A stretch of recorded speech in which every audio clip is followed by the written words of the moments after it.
now in session. All right. Good morning, ladies and gentlemen. We're here in the matter of Scott Lee Peterson, case number SC055500A. May I have counsel state their appearances, please, starting with the counsel for the people. Good morning, Your Honor. Paula Mitchell, Los Angeles Innocence Project for Scott Peterson. Hillary Mormon, Los Angeles Innocence Project for Scott Peterson. Thank you. Good morning, Your Honor. Victoria Vasquez, Globe, State of California, District Attorney's Office. Thanks. Birgit Flanagan from the District Attorney's Office, Stanislaus County. David Harris for the people. Thank you. Good morning, Your Honor. Honor Rice for the people. Okay. Thank you. And Mr. Peterson is present via Zoom. First of all, Mr. Peterson, let me confirm, can you hear me and can you see me? Well, let me turn on my camera first of all.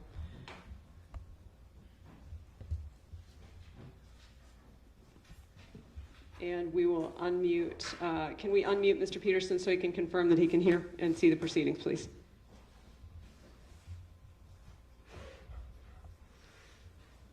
Mr. Peterson appears to still be muted. Can somebody at the Mule Creek's end please unmute so that we can confirm that he can both see and hear?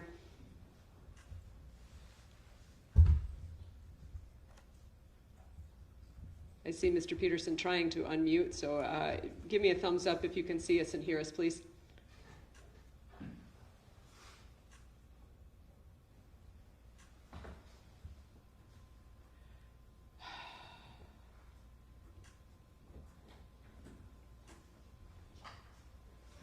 Do we have the number from Mule Creek, and can we call somebody and see if they can?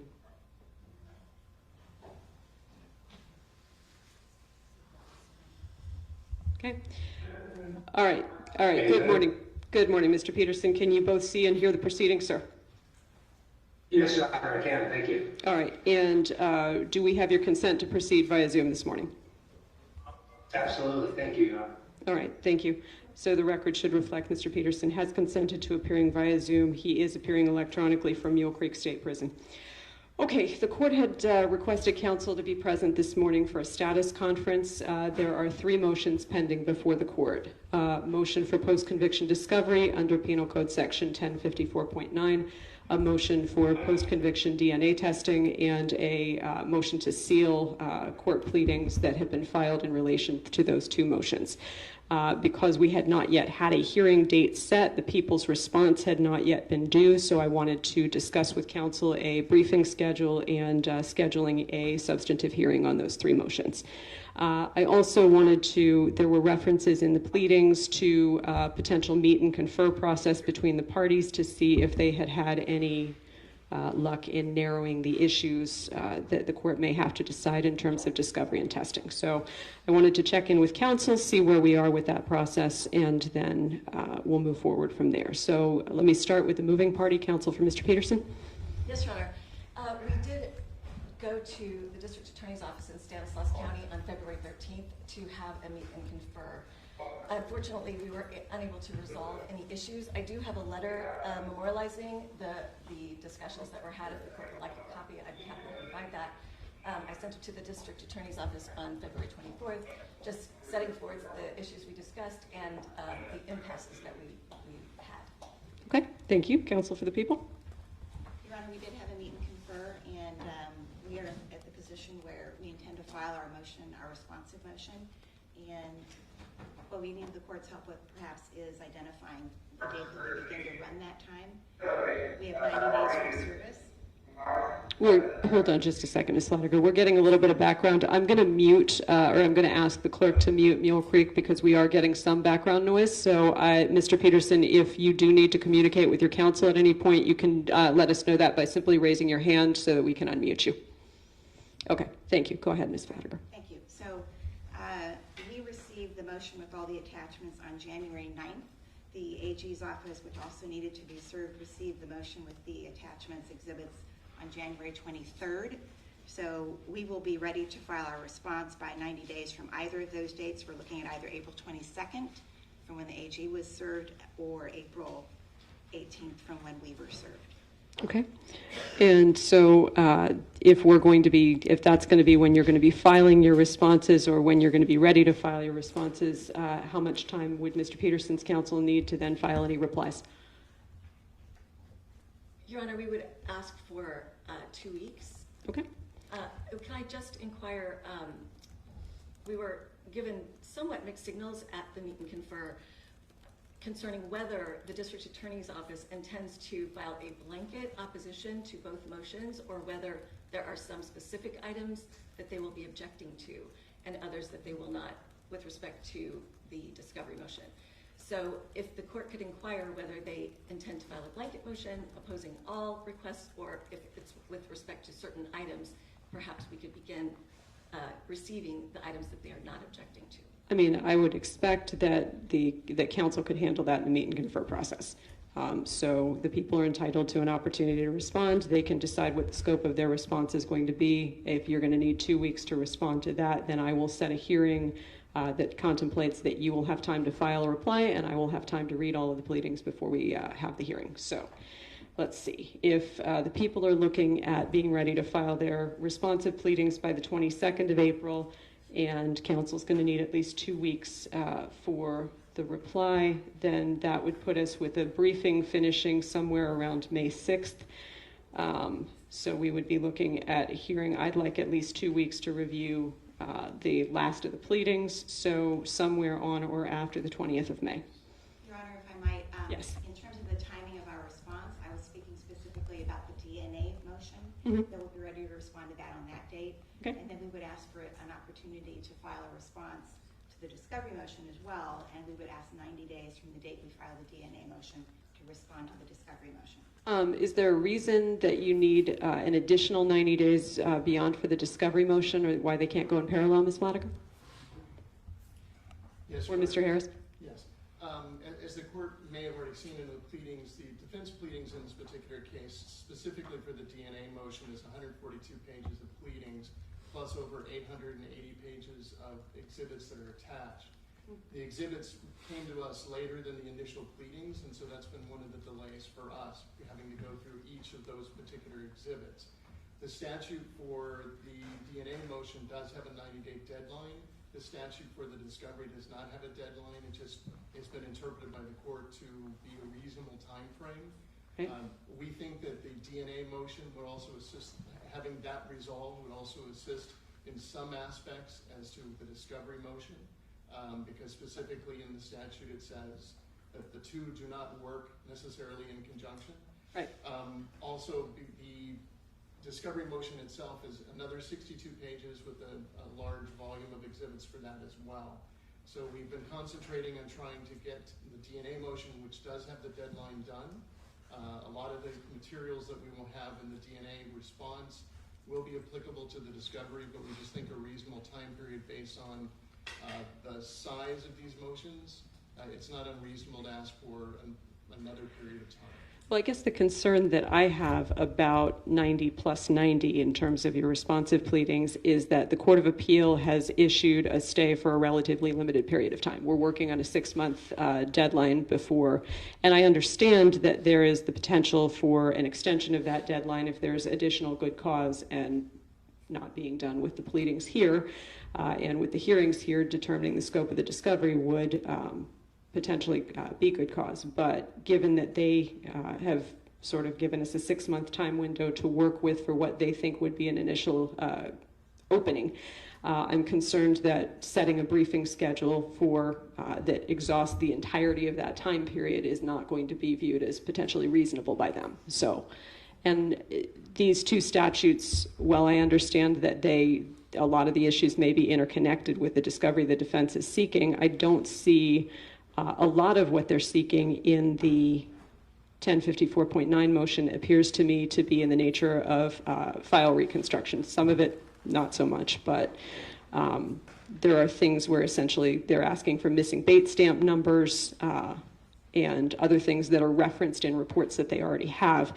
I don't understand why that couldn't be worked on in parallel. That's what I'm still waiting to hear. So if the people want to address that, I'd be happy to hear any argument on it.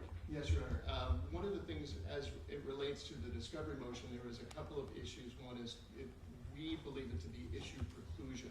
For in fact, there has already been a previous 1054.9 motion that has been brought, has been litigated, and resolved primarily against the defendant back in 2011, 2012.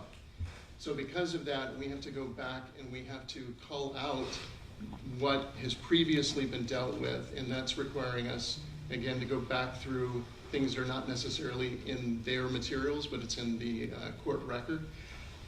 We also believe that a lot of these items have been raised and litigated as part of the initial appeal and also litigated as part of the first habeas. So because of that, and unfortunately we will be providing to the court or asking the court to take judicial notice of the petition that was there, because a lot of these issues have been raised and have been adjudicated. So because of that, there's a lot of back and forth from the record, and there is going to be a large amount of reading for both sides. Okay. That brings up another point. The defense did make a request in the initial round of pleadings for the court to take judicial notice of the entirety of the trial court file, the entirety of the direct appeal, the entirety of the habeas proceedings, and all of the Supreme Court proceedings, including all the pleadings. Is there any objection to that request from the people? There is, as to some portions. We have a portion of it in our response to the DNA motion to address that. But okay. Basically for the court, anything that is part of the record of the case that has been adjudicated, we have no objection to that being taken judicial notice of, because it's the law of the case in a sense. What we do have a complaint about is there's a request from the petitioners that the court take judicial notice of their pleadings in these new proceedings. Those are hearsay, and just because they've been filed does not make them admissible.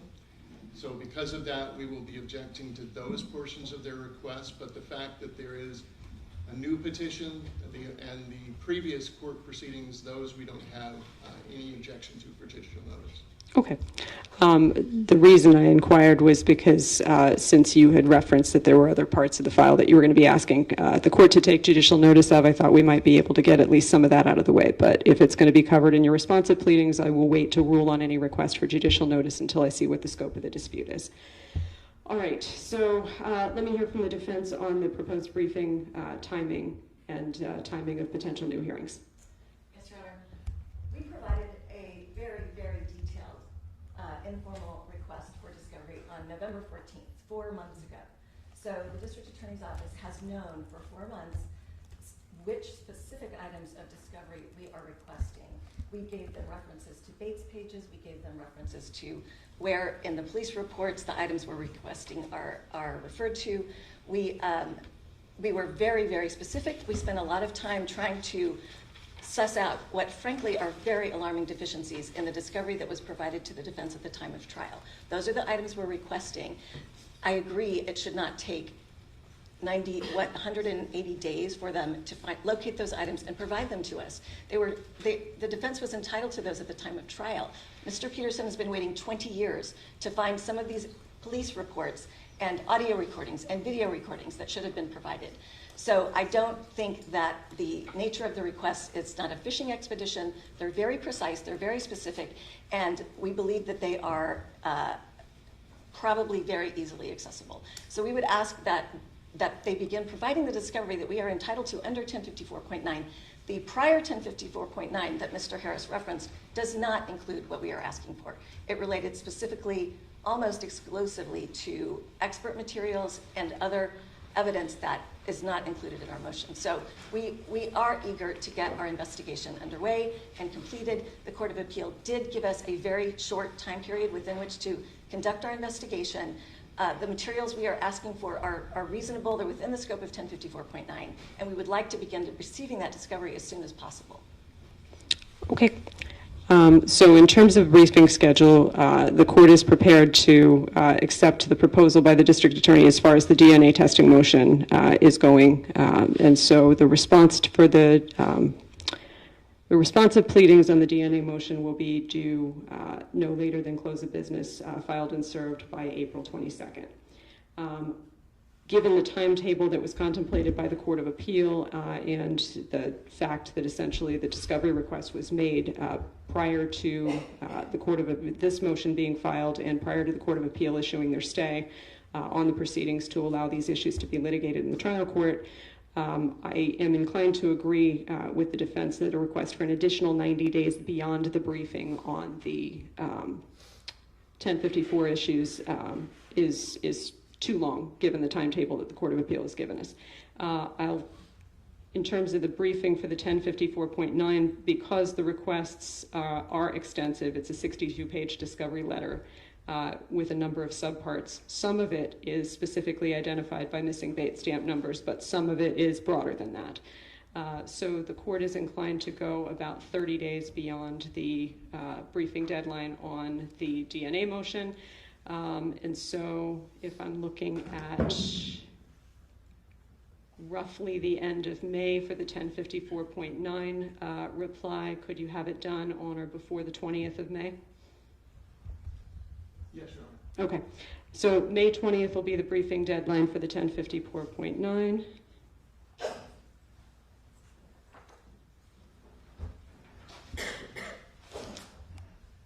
All right, and then with the so if you're looking for at least 2 weeks for the reply, Ms. Mitchell, that your reply will be already done on the DNA before you get the responsive pleadings on the 1054.9. How much time do you contemplate you'll need for a reply on the 1054.9? We could file our reply by June 3rd. Okay, so so reply pleadings for the defense on the DNA will be due, if you're looking for 2 weeks, that would put it May 6th. And reply pleadings for the 1054.9, you indicated June 3rd, so that's fine. Motion to seal. That is something that I think we probably should, can and should do before we deal with the substantive pleadings. And so I did not see a responsive pleading on the motion to seal. How much time do the people think that they would need on a responsive pleading to the motion to seal? The only issue that we have as to the motion to seal, and this is why we have not filed something, is the documents in question that are being requested. The people have never been provided with an unredacted copy of those reports. We still do not know who these witnesses are. They're anonymous to us. So we're asking the court to order the petitioner to turn those over to us before we can actually decide one way or the other. But it's the people's position is we probably won't be objecting to the motion to seal based on what's alleged once we have that information. Okay. Ms. Mitchell? Your Honor, the identity of the witnesses whose names are redacted in the declarations that Mr. Harris is referring to have stated that they are fearful of retaliation by the Modesto Police Department if their names become known, and have asked that their names remain sealed. I would request that we perhaps have a conference in chambers to discuss this issue. It's sensitive to our ongoing investigation. There are a number of other witnesses who we have been investigating who are in a similar situation. Okay.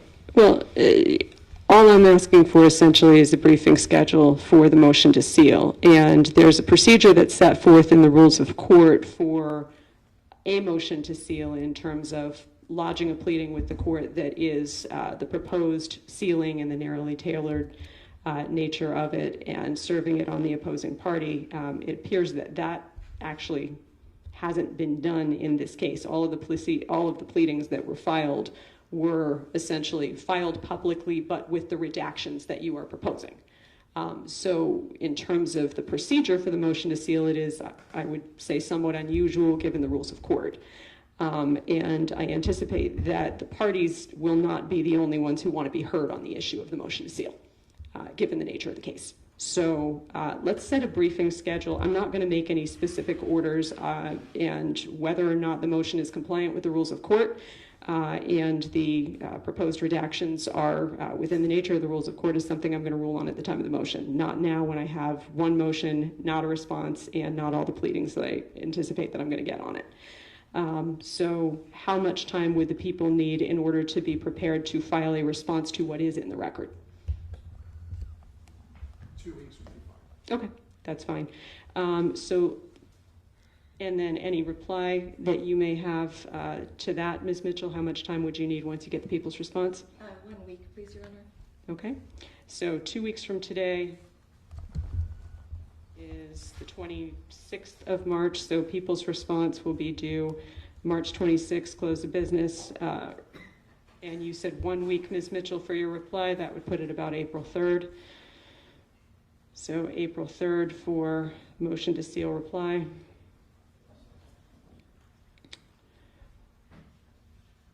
And we will need to let's set a hearing date on the motion to seal, and then hearing dates on the DNA and the 1054.9.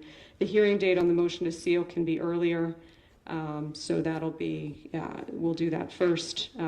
Proposals from council if we're looking at April 3rd for the close of briefing, and the court will need about a week to review on the motion to seal. So anytime after April 15th is fine. What's council's preference?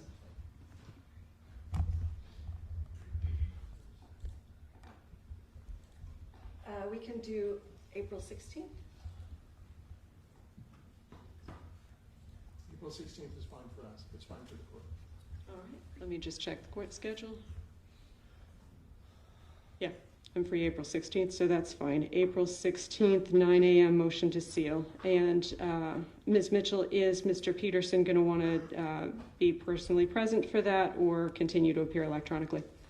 My understanding is that his preference is to appear electronically, but he can correct me if that is not accurate.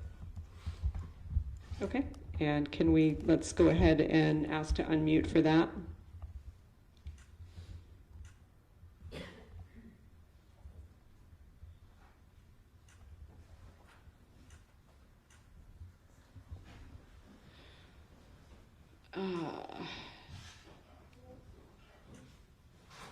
Still muted.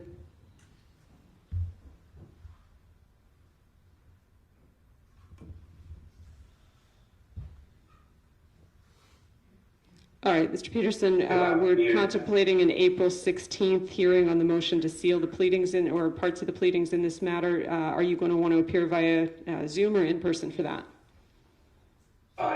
Zoom is fine, thank you, Your Honor. Okay, thank you. Then, for hearing dates on the DNA motion and the 1054.9, what's the party's preference in terms of hearing those together or separately?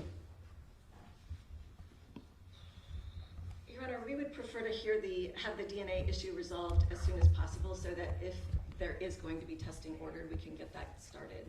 Okay, people? We don't know what's going on. Okay, that's fine. So if the briefing on the DNA motion is going to be completed by May 6th, then, and if I need a couple of weeks to read the pleadings, then we're looking at the last week of May. So any preference by council during the week of May 27th for the hearing on the DNA motion, and what is the time estimated necessary for that argument?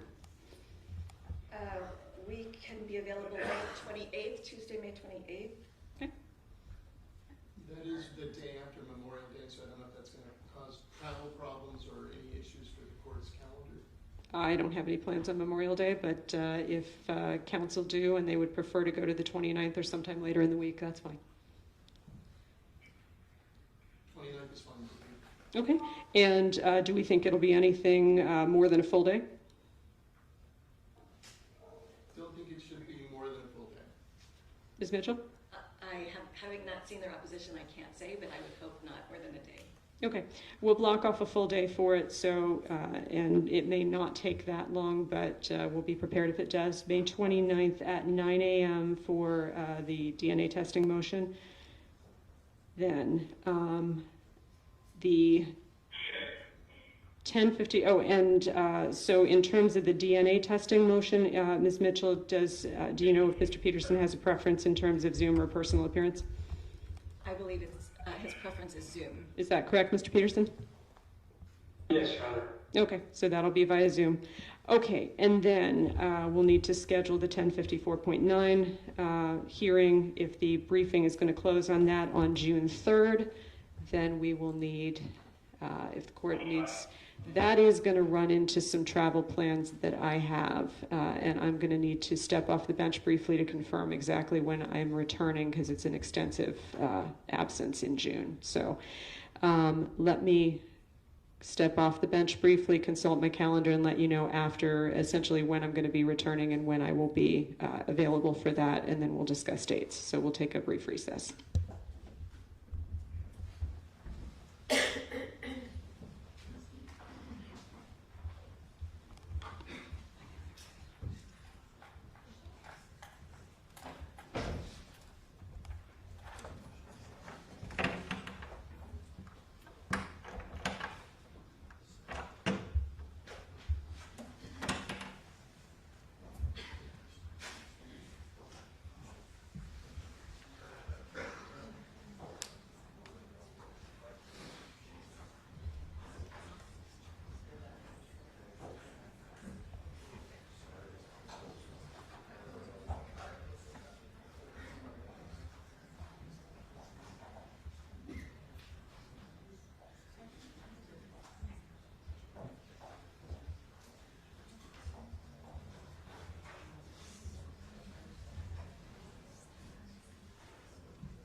So, in terms of the court's availability for the 1054.9 motion, I'm going to have to go until after July 1st. So, counsel, I'm looking at sometime during, if I'm going to be reading the pleadings after I return, I'm going to be looking at sometime during the week of July 15th.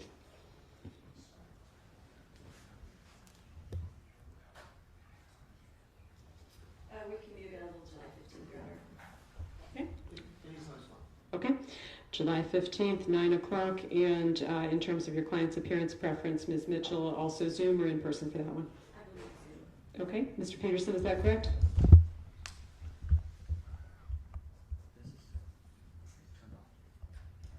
Still muted.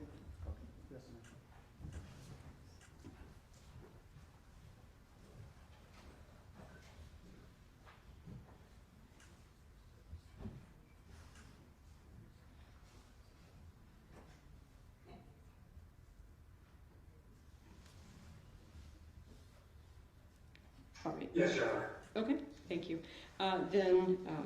Last housekeeping matter, the court did, to the court's department email, receive an ex parte communication from apparently some kind of a spectator. I read about one sentence of it, enough to realize it was an ex parte communication, did not read any further, and counsel have been provided, as I understand from the clerk, copies of that email. Did both counsel receive it?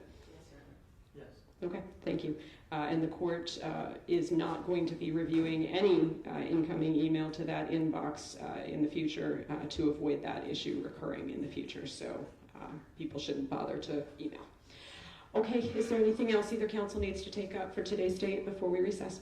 I have one question, Your Honor. Yes, We Ms. have Mitchell. received a number of inquiries from members of the press and the media asking for copies of the motions we filed. We have not provided anything to anyone in the media or the press. Apparently, they are not on the court's website, and so I'm just asking for guidance. Is there any issue with us providing the motions, or is the court planning to put them on the website so they are available? I don't have any plans in that regard while the motion to seal is pending, at least, and I have not made any orders about what council may or may not do in terms of their communication with the media. Thank you, Your Honor. Okay. Your Honor, if Yes. people can make a suggestion, one of the things that Judge DeLuca did during the trial because of the media attention and not wanting to be distracted by additional requests that would come in from the media once a motion was filed, his position was that he would take the motions filed by either side and he would hold them from being put on the website or from public filing until the other side responded, because a lot of times that resolved some of the issues or questions that may have arisen. So we would suggest that might be a possibility here as well. The difficulty, and I think part of this, Mr. Harris, is that the court's filing procedures have changed since Judge DeLuca was the file. We don't have a lot of control over when things come in now because it's all electronic filing. So I don't actually see it until the clerk's office processes it. So while I appreciate the suggestion, it's not consistent with our mandatory filing procedure. So thank you all. Okay, we'll be in recess. Thank you. Your Honor.